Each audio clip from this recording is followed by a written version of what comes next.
Yo, dudes, happy Friday. What's going on? Hope everybody has had a solid week up until this point.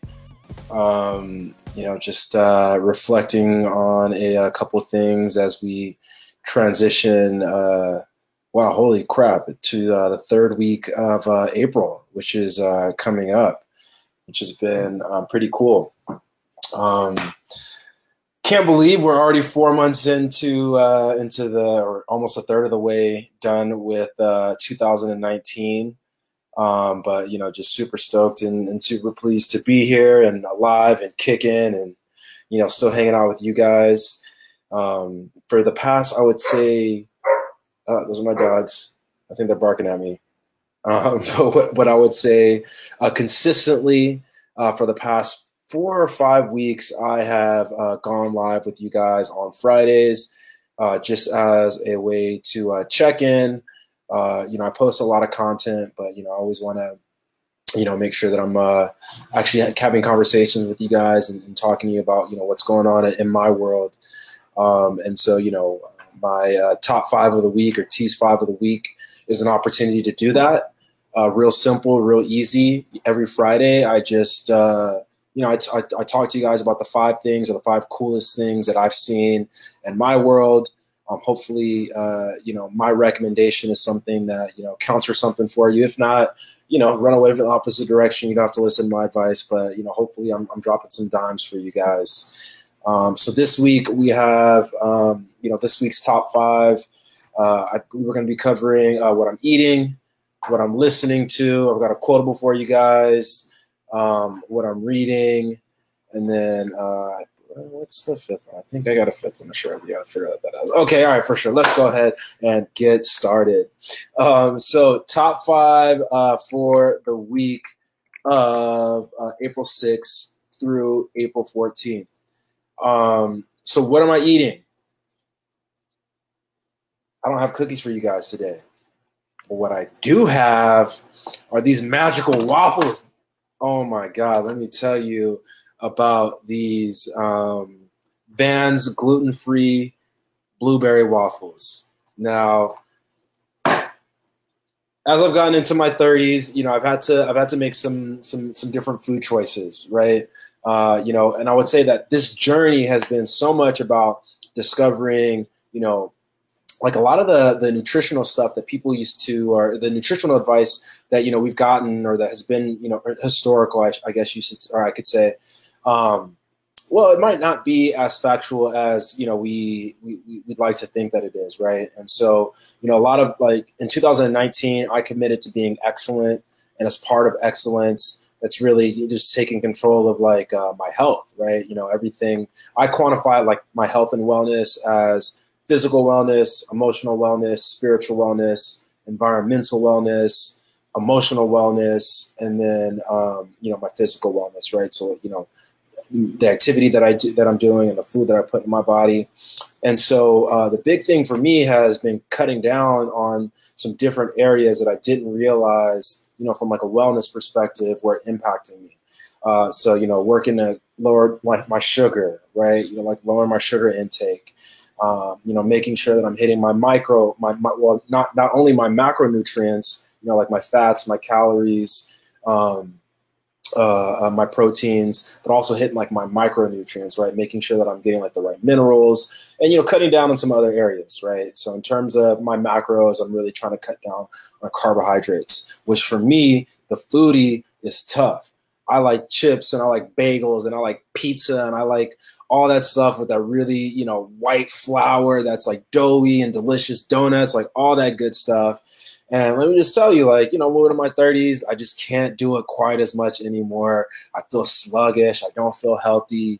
Like, I just don't feel good, right? Like a lot of the foods that taste good just ultimately have poor ramifications on my body, which I'm not really feeling. So, I've had to make some cuts. These waffles right here, these Vans gluten-free blueberry waffles, godsend, okay? So, you know, like I said, I typically in the morning for breakfast, I'll do like fruit and tea or something, you know, kind of light. But sometimes like my body goes through waves. And so like I want something a little bit heartier. So this past week I've had these guys, which are basically Eggos, and some turkey bacon, which was fire. The nutrition is pretty decent. You know, carbs are a little bit high, but, you know, not too bad. And well, these aren't perfect food, but the thing is that they are gluten-free, right? So these are actually made with, rather than flour, it's made with whole grain brown rice. So, and it's also like what's really awesome about these things is that they're a dairy and egg free as well, right? So I don't know if they technically count as vegan, right? But there's like no corn, no artificial flavors. And again, right, like they're not using that white starch that, you know, is in like a lot of the white flour that's in a lot of the foods that we have. So highly recommend these bad boys if you guys are, you know, looking for some tasty food on the go. I love them. I'm definitely planning on stocking up next time. I believe I got them at Target. So, you know, highly recommend those bad boys. All right, guys. So that's what I'm eating this week. And I've got some more snacks for you later next week. In terms of what I'm reading, you guys know what it is, right? Look, I'm just going to make it easy. Boom. You see this? This is the thickness. You see the thickness in here. I'm like right here. You know, I'm not all the way in. However, you know, Game of Thrones is back. I've got a countdown in my Facebook group right now. We've got like 2 days until Game of Thrones is back on television.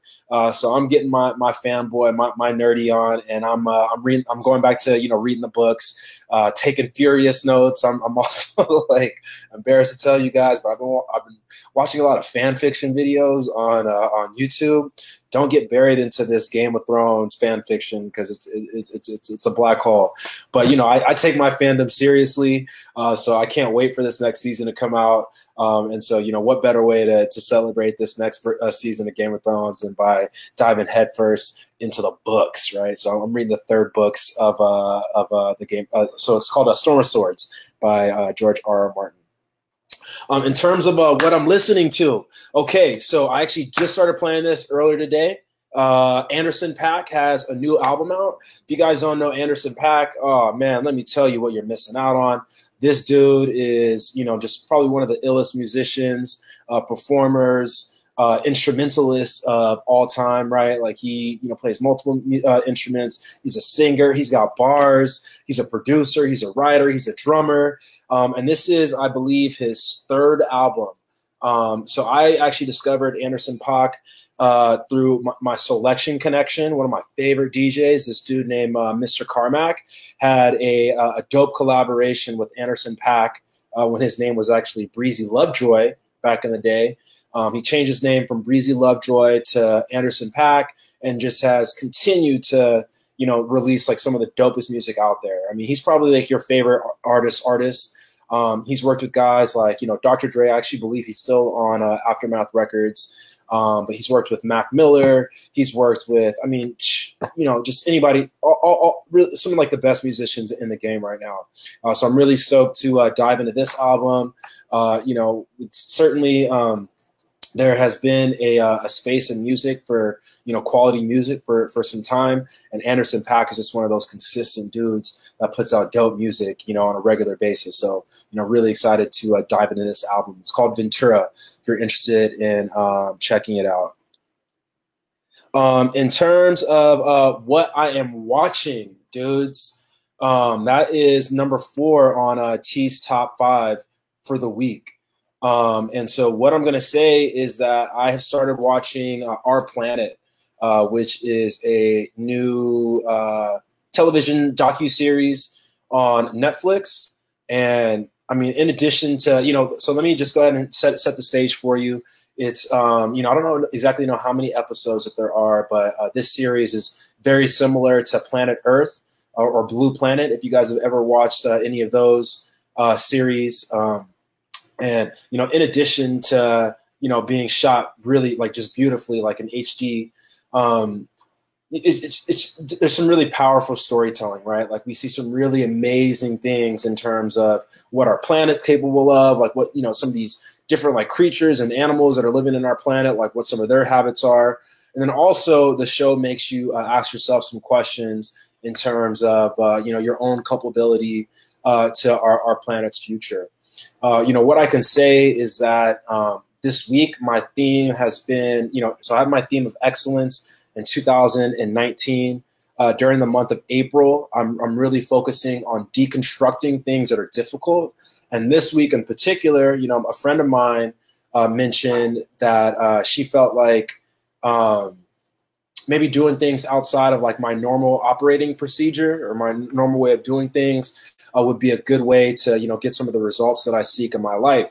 And, what I will say is that, I think in my heart, I'm a conservationist. I really love this planet. I love being out in nature. And, it just makes me sad to see, how I treat it sometimes. Not even pointing fingers at you, how I treat the planet sometimes, just, kind of taking it for granted. And so this show on Netflix, Our Planet, is just a really great way for you to just get reconnected with nature, figure out, what exactly is going on in your world. And, maybe you can start making some choices to, hopefully keep this planet around a little bit longer, right? So rock on. In terms of, so that's number 4. In terms of number 5 for the week, I'm just going to leave you with a quote. And I think that this is directly related to, Our Planet on Netflix and, the message of that show. But one of my favorite authors who I probably started reading way too early. I discovered one of his books when I was like 9 years old. But, I would say that he has had, such an impact on, the choices of books that I read and the type of writer that I hope to be one day. A man named Mr. James Baldwin. If you don't know anything about James Baldwin, he was an author who really grew up during the time or came, I would say, discovered his voice during the time of the Harlem Renaissance. Which was a period in America's history where a lot of Black or African-American creators, writers, poets, artists, they really not only were they centralized in Harlem, but again, like as Renaissance indicates, like they put some of the most like thought-provoking and beautiful art into the space, and James Baldwin is one of those characters or one of those members of the Harlem Renaissance. And so he had this really dope quote that I'm going to just leave you guys with as you enter into the weekend. And Mr. Baldwin says, "Children have never been good at listening to their elders, but they have never failed to imitate them." And so, again, I'm going to say that for you one more time. Children have never been good at listening to their elders, but they have never failed to imitate them. So take that with you as you go into your week. I hope this message was valuable for you guys. I'm going to be going live again next Friday. If you want more access to, stuff like this, content for me is just one way that I'm able to, get out my art, get out, my blogs, my writing. And also it's a way for me to like help build up my business, my consultancy. A lot of my inspiration comes from the content that I consume. And as a result of that, I'm always like, I want to talk to you guys about the lessons that I'm learning and how I'm taking those lessons and directly applying those to the businesses that I'm building, right? So if that sounds like you, if you're an entrepreneur, if you're a creator, if you're someone who is artistic and is looking for a way to, get out your art, get out your side hustle, join my Facebook community. This is a place where, I go live a couple times a week. I'll have some live trainings. I have some exercises. And I'll have, and we also have like a network of other vetted professionals who are doing the same thing, right? That are, taking in content, who are taking in, messages from other people and then going out there and building out their dreams, right? So I want to help you. I want to network with you. I want to get in your world. I want to figure out what inspires you, what's pushing you forward, and how we can figure out a way to turn that into a lucrative side hustle for you so that you can go out and continue to create more art and, bring your message to more and more people. So again, that's all that I've got. I'm going to be going live in our Facebook community on Sunday. So ideally I will see you guys there. If not, I'll just catch you on the timeline. Peace and love, y'all.